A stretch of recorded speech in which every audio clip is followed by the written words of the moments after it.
Hello again, everyone. Welcome back to Makeshift Madness. Jim Ballou here, and this episode is Cordage Part 2. In this episode, we're going to be talking more about using cord and tying knots. Also, I brought, for show and tell, this knife. I didn't make the blade. I bought it years ago from Dixie Gun Works, but I thought viewers might find it interesting. I did make the handguard out of steel, and this blade is set into this antler. It's set with JB Weld. It's very secure. And I also made the sheath for it, which works quite well. And I just thought viewers might find it interesting. So stick around and enjoy this video. Real quickly, here are just a few items that could come in really handy whenever working with cord. So the first thing on the list, good sharp knife. This one has got a really sharp edge, and it's got, as you can see, a serrated part of the blade, which is great for slicing through rope. So one of the first things on the list right there. Next, we have pliers, which this is my favorite needle nose pliers that I use quite a bit whenever I'm tightening the ends of cord, making a knot. A good old slip joint, nice robust pair. Shears, this is the best pair of shears that I've ever used. It'll slice through any size cord or rope. I love that pair of shears. I think I bought it at Harbor Freight, but I could be mistaken. A lighter, good old big lighter, melting the ends of synthetic cord. And then we have here a corkscrew, which whenever you want to pick apart a knot that's really hard to get undone, there's nothing like a corkscrew to facilitate that task. Here we have some splicing fids, which is not something that I really have used a ton, but I've seen a lot of videos of people using those, and it just seems like that would be a really handy thing to have in a kit for cord. So, tools for the cord kit. An important consideration is the type of cutters you use to cut your cord. And if you're like me, you probably have at least a dozen pairs of shop scissors that you use for cutting sandpaper, plastic packaging, strapping tape, on and on. But not all scissors are excellent cord cutting tools. Like, for example, this pair here, it looks like pretty good steel, and it feels relatively sharp, but you know, good luck getting that to cut any kind of cord. So that one's not the greatest. This one, made by Weiss, is, I don't know if you can read that, but this is a very sharp pair of shears, and it cuts quite well. And it'll cut bigger cord too. So that's pretty good. This one is actually my favorite. It just snips through whatever. And if you look really closely, you'll see these little serrations in the blades, and they tend to grip the cord you're trying to cut. They tend to hold it right there, and then it just goes through it like hot butter. So these are really excellent. These are not expensive, very lightweight. They're under spring tension, so they're super handy to use. So I like these, and I would just pay a lot of attention to your whatever you're going to use to cut cord. You're going to be cutting cord in all kinds of different lengths, so that's an important consideration.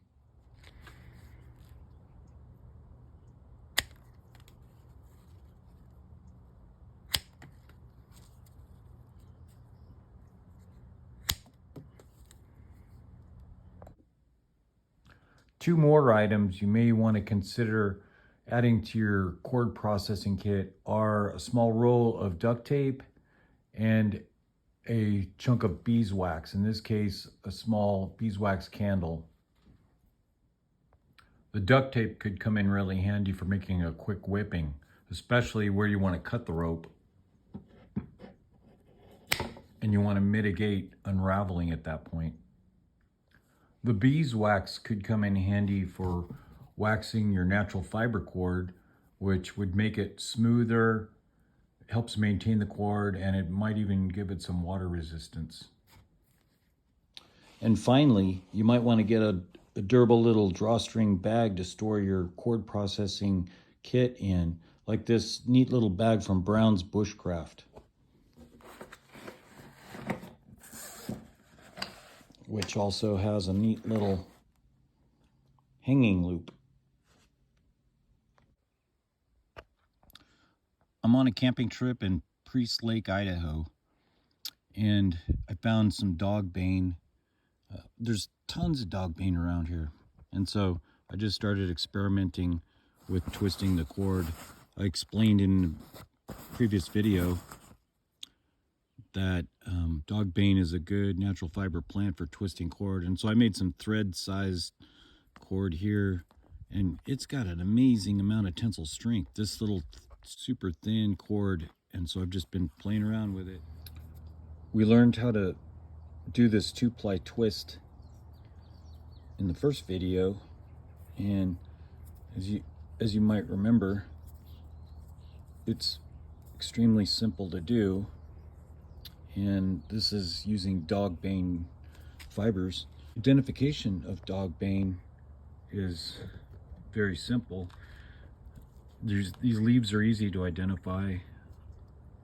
They're just oval shaped leaves. The stalks will have this sort of reddish brown bark on it, and you can peel some of the fibers off of there.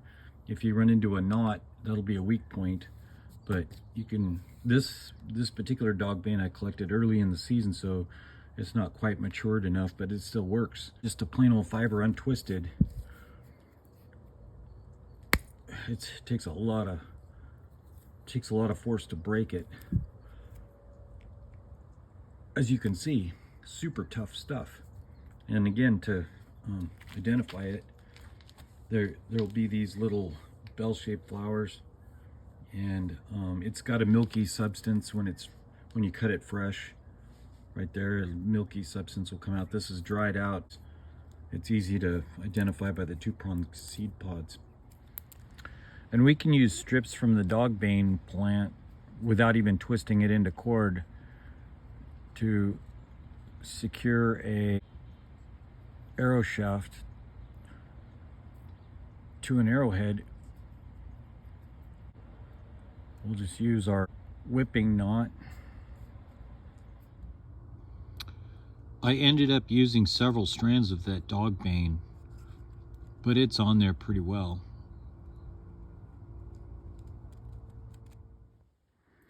And we will be taking a close look at this incredibly utilitarian whipping knot a little later on in this video.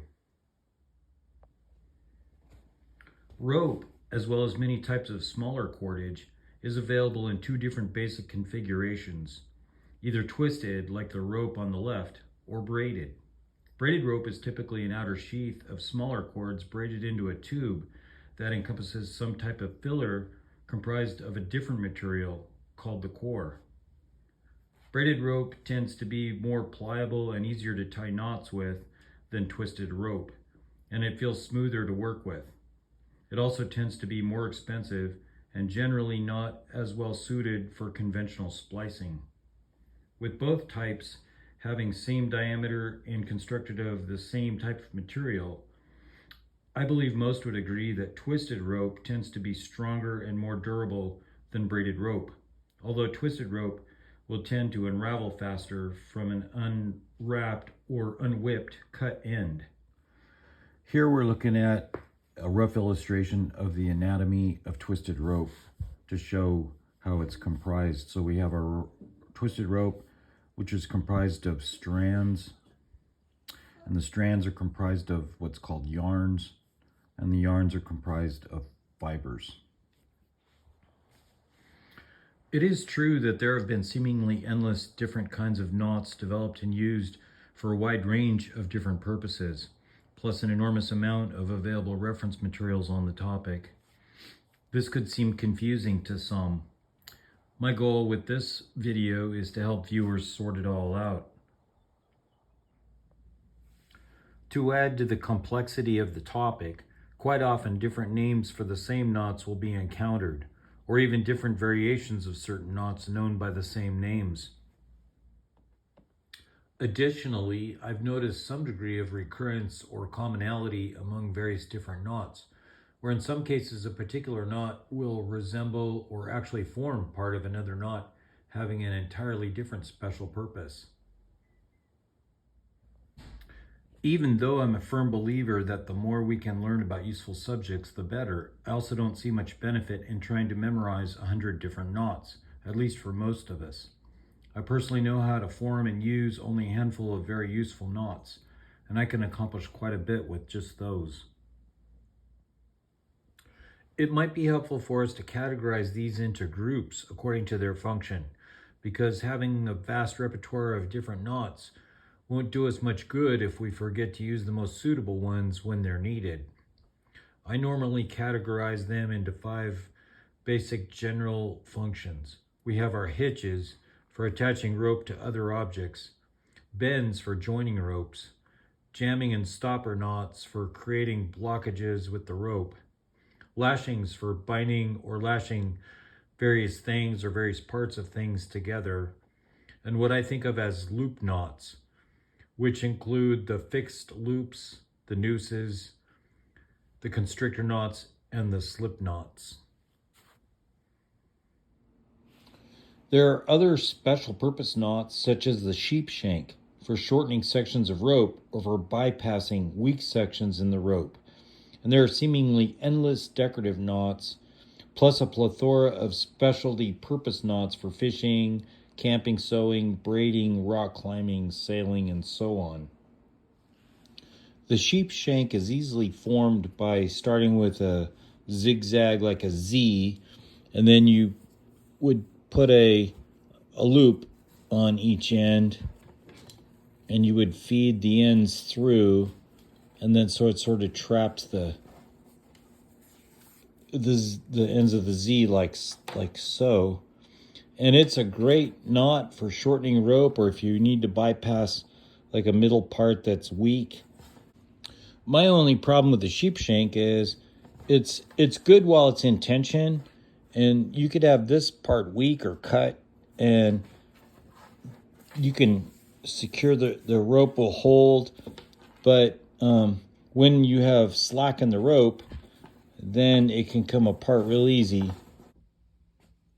Some years ago, I watched a show about survival with Bear Grylls, where he was rappelling down the side of a steep slope, and he secured his rope at the top, and he wanted to be able to retrieve his rope when he got to the bottom.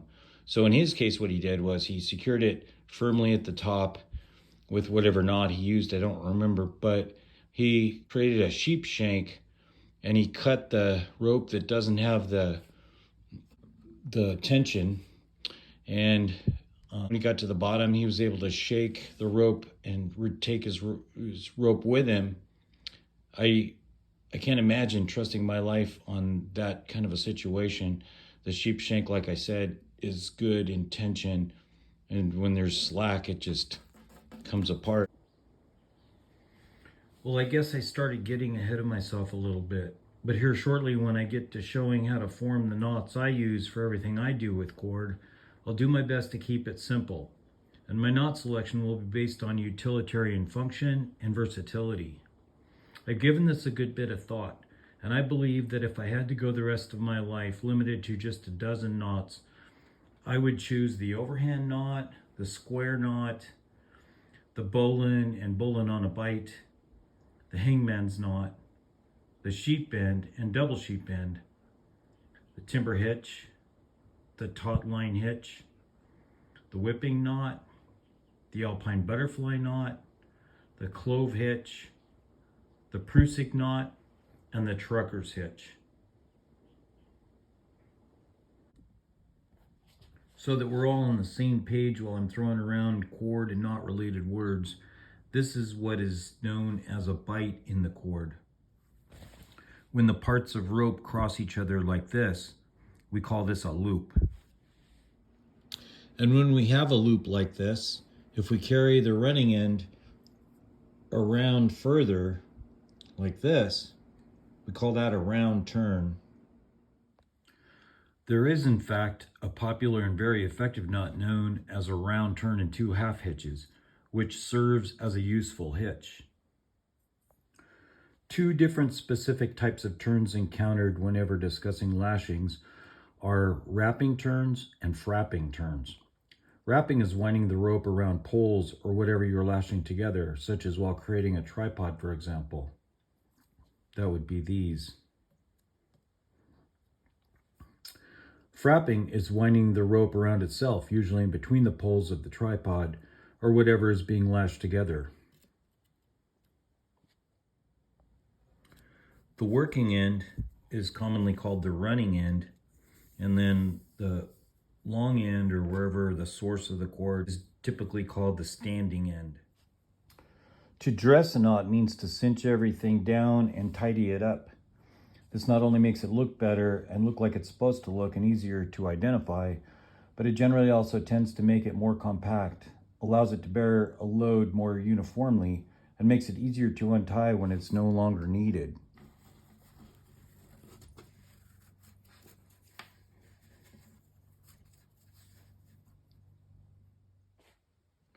The most intuitive and fundamental of all knots is the overhand knot, and we might assume that everyone already knows how to form and already uses this knot, and in many cases routinely. The only reason I mention it here is because it forms part of so many other knots. For example, the simple overhand loop, where you simply tie the overhand on a bight, forms a handy fixed loop that can serve a myriad of purposes. A popular knot used for joining 2 ropes is known as the fisherman's knot. It functions exactly like a bend, but it isn't called a bend. An entirely different knot is known as the fisherman's bend, but oddly enough, that one actually functions as a hitch. Anyway, the fisherman's knot is formed with an overhand knot in the running end of each rope, which encompasses the standing part of the other rope, such that each overhand serves as a kind of stopper knot. And when the lines are pulled, the knots jam together to lock the 2 ropes. So the fisherman's knot represents an example of a very useful device based on the overhand knot. The overhand is also the easiest and quickest to tie kind of stopper knot.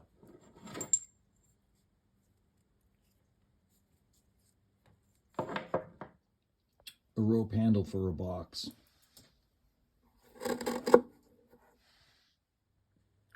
The overhand knot also works well as a kind of unravel blocker near the end of cotton string. This is called the running knot, and it incorporates the overhand knot. I've always thought of it as kind of a slip knot. Overhand knots tied into a heavy rope at intervals could serve as expedient ledge bumps for hand and foot holds on a rope used to climb up into a tree, for example. A knot that is somewhat similar to an overhand knot is a figure 8 knot, which, as its name implies, forms the shape of a numeral 8, and it's often used as a stopper knot, a little bit bulkier than a regular overhand knot. And it can be used for a lot of different things, just like an overhand knot can. It is true that the figure 8 knot did make my list of the dozen most essential knots to know, but since it is such a good device to be familiar with, we might have to make my list a baker's dozen. If we take a bight and we do a figure 8, or create a figure 8 loop, we have a very effective loop that's very secure, and that could be used for a lot of different things. A method for joining climbing or rappelling ropes that's considered very secure is what's known as the figure 8 retrace, or figure 8 retrace with 2 fisherman's knots. So what you'd have is a figure 8 in one of the lines. You would follow it, you would come in with another line and you would follow the figure 8. So the lines are married together. That's very secure all by itself. It's a very good connection. But if you wanted added security, you would do a fisherman's knot on this end and you'd do a fisherman's knot on this end.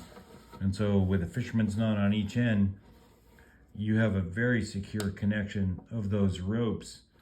And in the case where the rope would feed through harness, the figure 8 retrace could be used to create a closed loop, and then the fisherman's knot added for extra security. I would guess that most people have at least some familiarity with the square knot. It has definite limitations, but I've always considered it a fairly decent general purpose knot.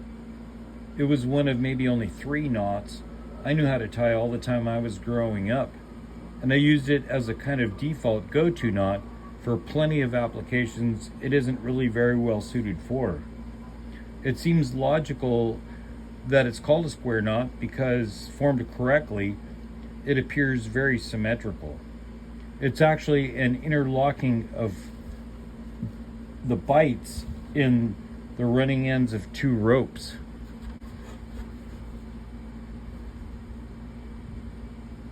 As you can see. The square knot is also known as the reef knot. There are several ways in which it could be tied incorrectly to form other knots that will not hold.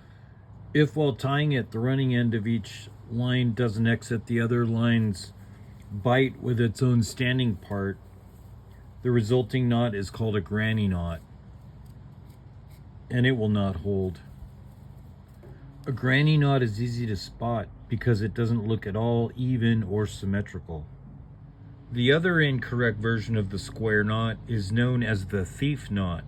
Legend has it that in the days of sailing ships, sailors would sometimes tie the openings of their gear bags closed using the thief knot rather than the more effective reef knot.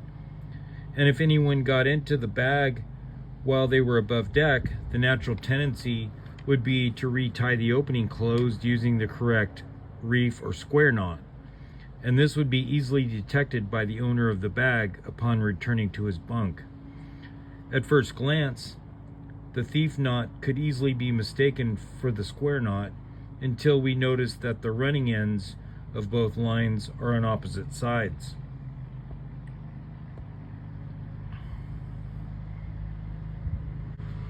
And like I said, the thief knot will not hold.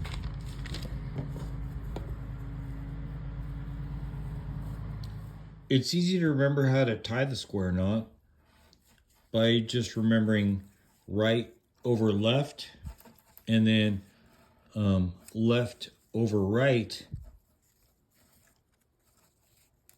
or vice versa. And then when you're done with the square knot, when you want to take it apart, it's super easy to take apart by just capsizing, grabbing one of the running ends and capsizing the knot. And then it just comes apart really easy. The bowline is one of the most popular of all knots, and I think for very good reason. It is easy to tie. It forms a very secure and very versatile fixed loop that can be used for a myriad of different purposes. And it's also easy to untie when it's no longer needed. So let's get started.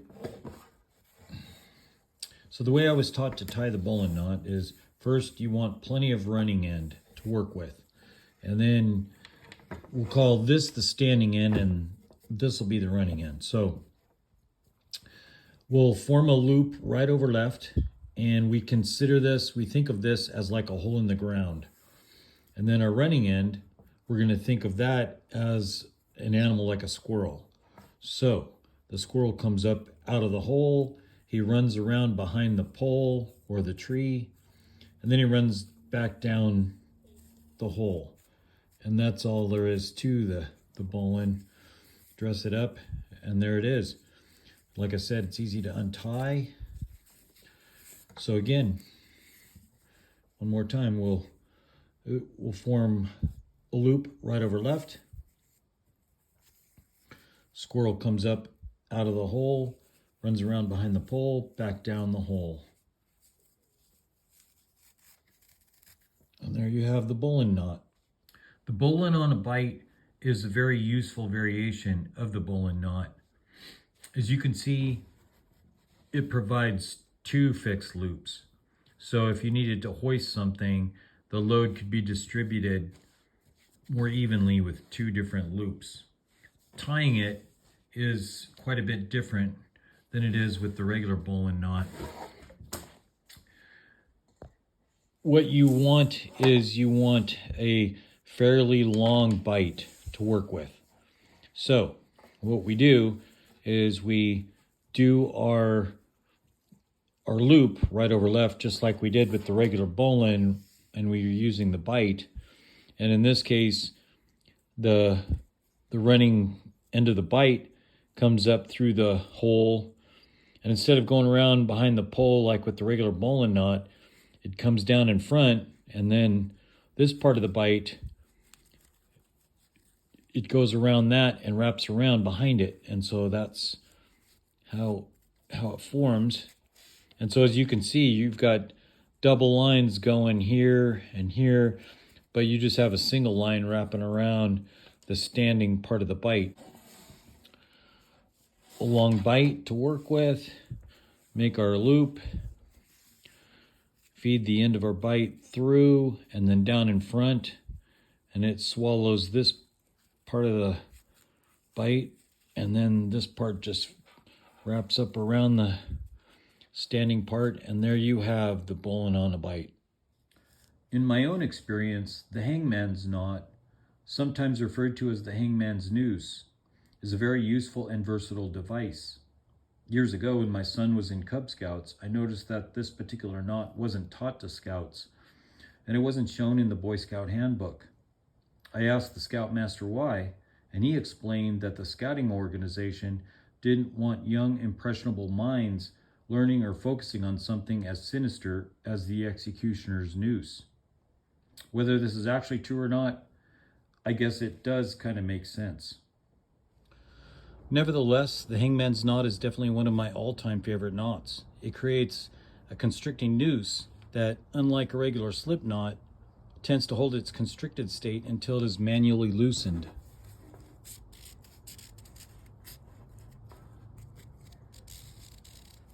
In certain situations, the hangman's knot could be used successfully in place of a bend for joining ropes.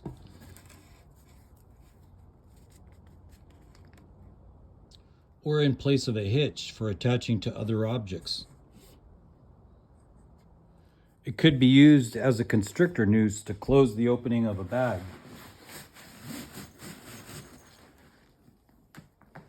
Or to create a carry sling for a bedroll.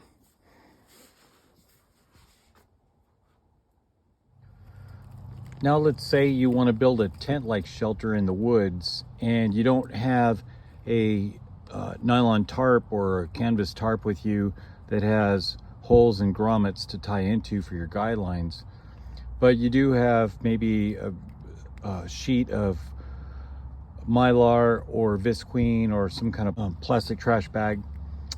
What you can do is you can take a pebble and you can just fold that inside the corner of wherever you want to tie into. And this is where the hangman's knot comes in really handy. You just fit that over behind it, cinch it up, and there you go. No tears, and you can have guidelines to your expedient shelter, and it'll hold really well. The hangman's knot could in fact be used to attach a line to a fish hook. One way in which I use the hangman's knot quite often is with a pull-through patch for cleaning shotguns and rifles. So I'll have like a rectangle of cloth, and then I will get some small diameter cord that's strong, and I will put a hangman's knot on it on one end, and then I will fit the patch somewhere in the middle, and then I will cinch it up. And on this end, I have a drop through weight, which is also attached. It's just a cotter pin. And it's also attached with a hangman's knot. And so I'll drop that through the barrel. I'll maybe put some solvent on this or oil or whatever I want, pull it through the barrel several times. When it gets dirty, slide the knot open, put a new clean patch on there, and tighten it up again, and there I go. Got another clean patch. Go again. Works really well. I don't know any other knot that would work like that. Forming the hangman's knot is really a very simple process. So you could start with just forming a Z shape and make sure you have plenty of running end.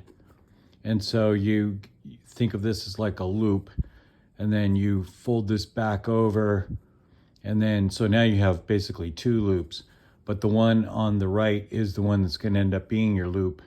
And so you just take your running end and you just start making coils backwards over the standing bite, I guess you could call it, and then you just wind backwards, and then you make as many coils as you think you need. You don't really need very many, but you feed your running end through the remaining eye on there, and then you can take this part and cinch it up. And so you dress up your knot. And I think the executioner's knots would have, I believe, if I read somewhere, 5 to 8 of these coils on here. And so anyway, very simple knot to make. That's all there is to it.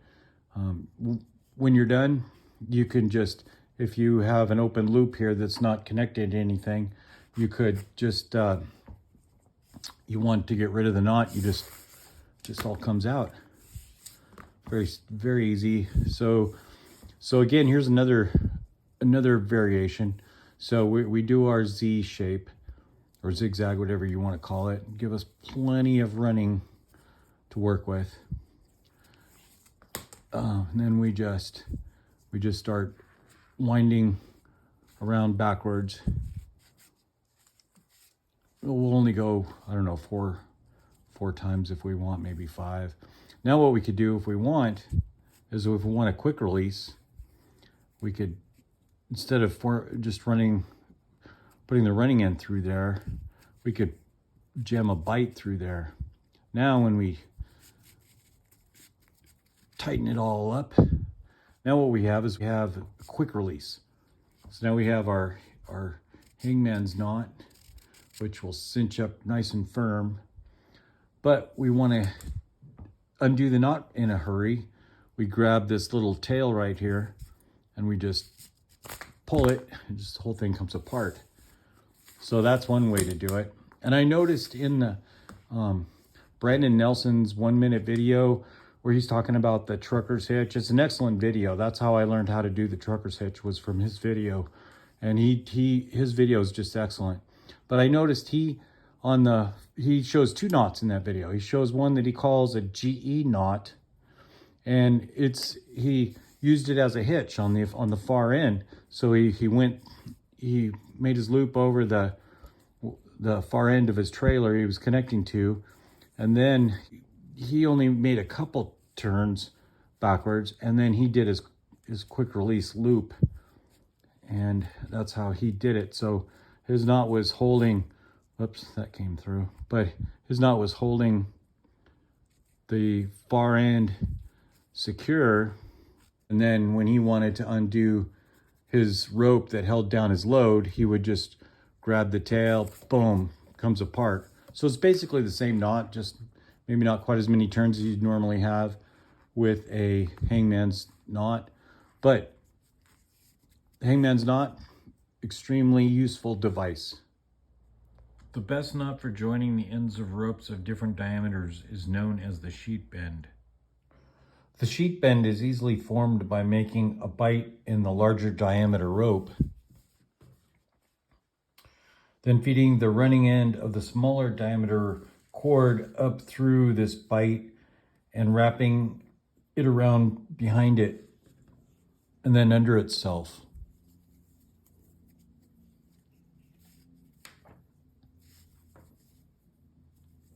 Like so.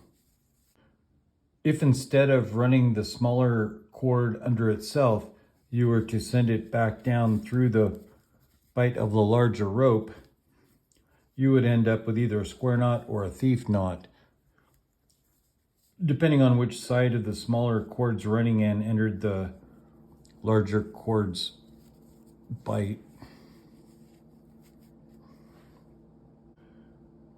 And a square knot doesn't work particularly well with ropes of different diameter. Now, if we take the running end of the smaller cord and pass it around the bite of the larger cord once again, before trapping it under itself, we form the double sheet bend, which is even more secure than a regular sheet bend. Both the sheet bend and double sheet bend form very secure connection with two ropes.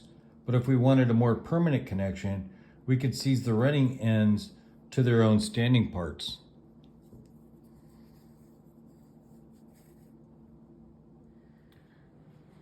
And we can pin the parts of rope together quickly and easily just using adhesive tape, like with either duct tape or electrical tape like we see here on the right, or we can create a more permanent and better looking connection using the whipping knot like we see here on the left.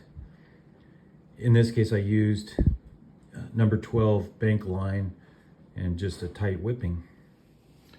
We talked a lot about the whipping knot in the first video, and it was mentioned a few times earlier in this video. But for those who missed it, let's run through the process of creating it again. After all, repetition is the best way to make sure you'll remember these knots. These are some of the tools that I plan to use to get the job done. And I'm going to use this method to wrap the body of this flashlight and also create a lanyard to it.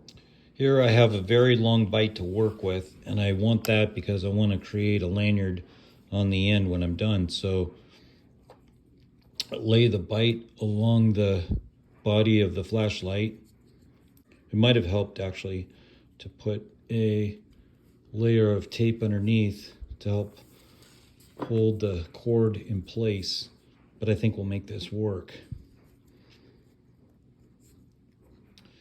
And I've kept my wraps really tight, so it's not sliding around. When I get close to the end, like I'm doing right now, to the end of the bite, I'm going to take my cutters and I'm going to cut it right about there, I guess. I think that's all the cord I'm going to need. I'm going to feed the running end through the eye of the bite, keep it really tight, and then I'm going to put pliers on this end and maybe pliers on both ends, but I'm going to get it started, cinches it up as best I can, and then I'm going to put a plier on both running ends of this cord. So plier there, and I'm just gonna really crank on that thing because I want it to be tight. Then I'm going to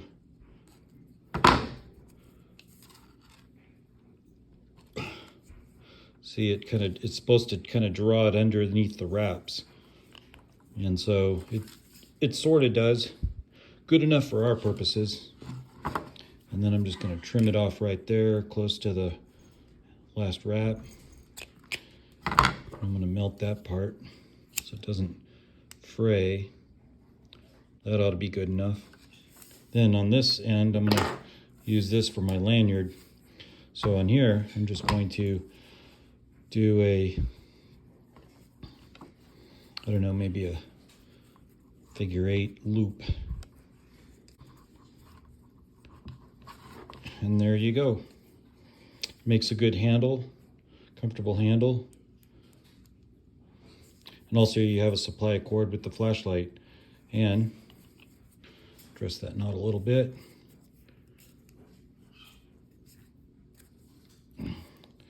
Need to hang it from a tree. Got a way to do it. In my previous video, I pointed out that the whipping knot actually gets its name from this process of wrapping the end of large diameter rope with small cord back in the days before adhesive tape, which they use more commonly nowadays, but they would bind up the ends of the rope to prevent it from fraying. Are you able to notice how the hangman's knot and the whipping knot are formed in almost exactly the same way?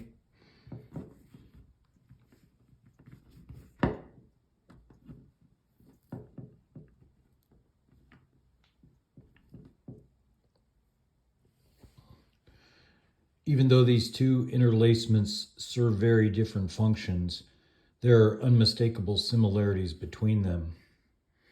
With either one, a quick release can be established by trapping a bite in the running end rather than the running end by itself in the final step, which leaves a short tail that can be pulled to instantly undo the knot.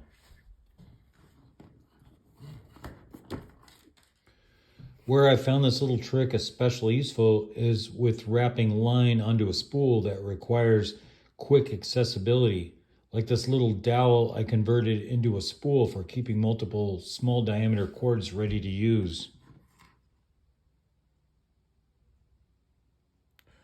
One way you could use the whipping knot in a pinch is if you wanted to attach to a fish hook that lacks an eye to tie into. So maybe the eye broke off of your steel fish hook, or maybe you whittled a fish hook out of a stick in the wilderness in a survival situation, and you had no hole or eye to tie through. You could just attach your cord using the whipping knot. For demonstration purposes, I whittled a hook out of a hardwood branch. And this is probably a little larger than you would normally make in a survival situation, but for demonstration purposes, it should work. So hopefully you have a supply of small diameter cord that's strong, and you have a running end and you have your standing part here. You lay your bite along the shank of the hook, and it would be ideal if you had any kind of a wider part on the end here or a bump there would help hold it all together. So I'm just going to make however many turns I want to make this whipping knot. And so in this case, maybe I'll make four turns, I think I will do. And then I will feed my running end through the eye and tighten it up a little bit. And then I'm going to use a pair of pliers on the running part. And I'm just gonna tighten that thing up. And now you've got a very strong connection of your fish line to your hook, and you could trim this part away to keep it more compact. And there you go, whipping knot to a fish hook. The whipping knot could be used to bind two small sturdy branches together to form an expedient S-hook in the wilderness. For perhaps suspending your cook pot over a fire from a rope, for example. The timber hitch is hundreds of years old. It was commonly used to hoist or drag logs. It's also sometimes called a bowyer's knot because traditional archers often used it to attach the bowstring to the nock on the limb of their bow. It's a very simple knot that doesn't look like it would be very secure. But under tension, it has quite a bit of friction, and it is quite secure. As with most knots, the timber hitch is actually super easy to tie. The trick is getting your sequence right. So the way I learned it is your rope, throw it over the top of the log or the pole, and then bring it around underneath on the left side, and then bring it over the standing part, and then up through and around 3 turns inside the loop on the bottom there, and then just draw it up tight. And there you have the timber hitch. The taut line hitch is, in my view, a very important knot to know how to tie. I learned how to tie it about 12 years ago, and I've found some opportune occasions to use it over the years since, each time prompting me to wonder how on earth I ever survived without it.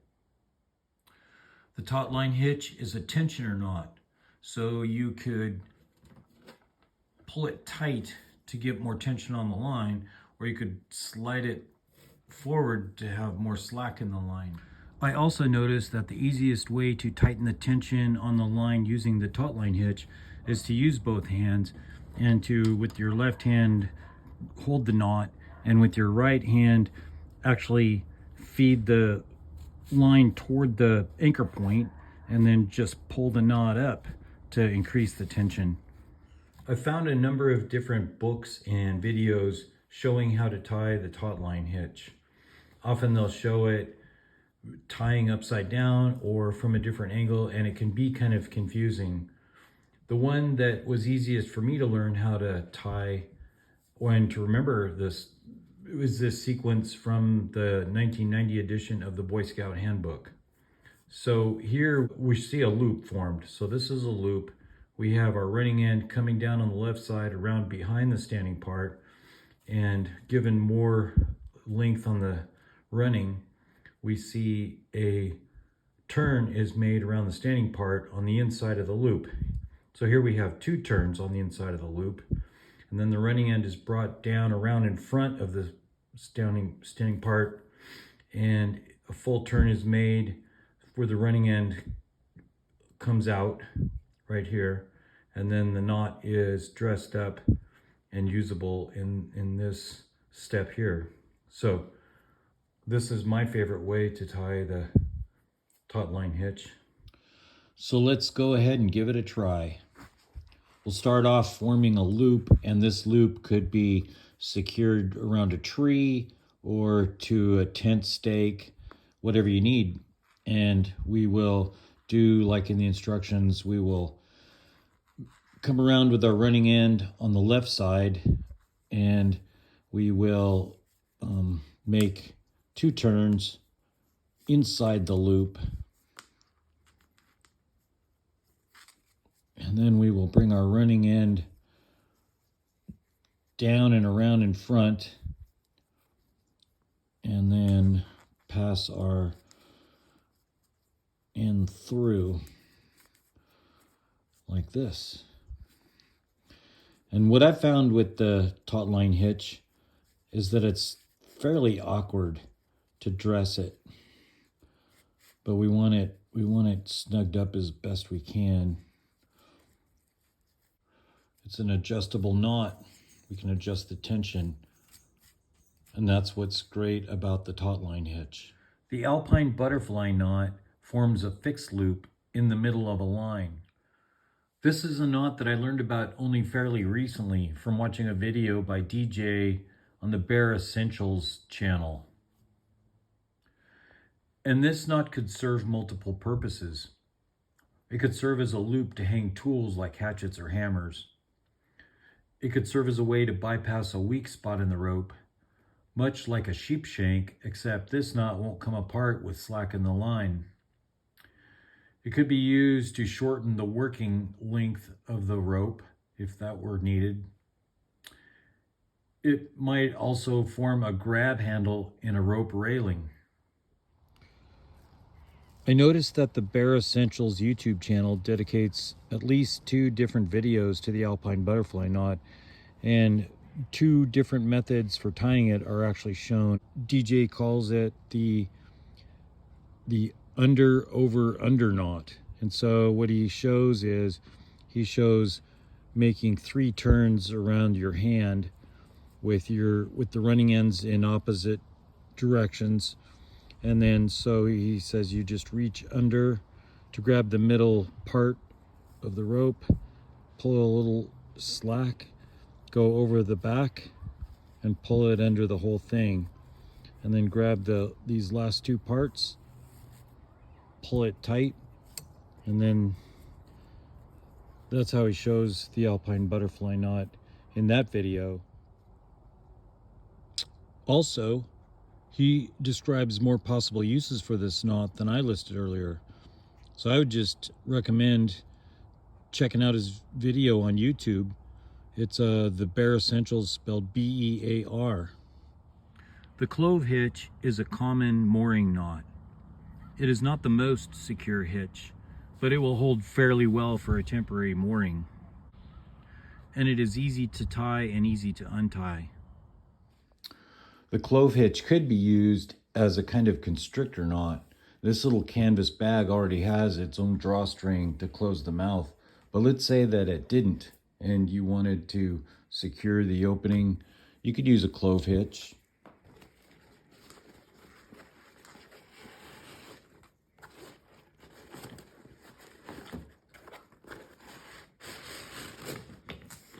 And there you go. Tying the clove hitch around a bar is just this easy.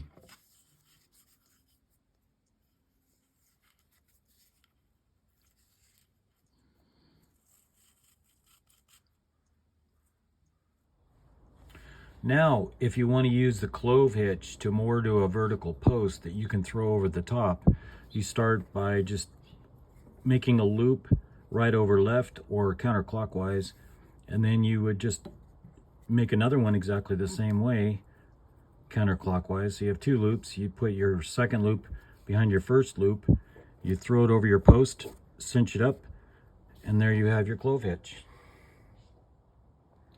For some reason, I seem to always want to call this a Prusik knot, but most people seem to pronounce it as Prusik.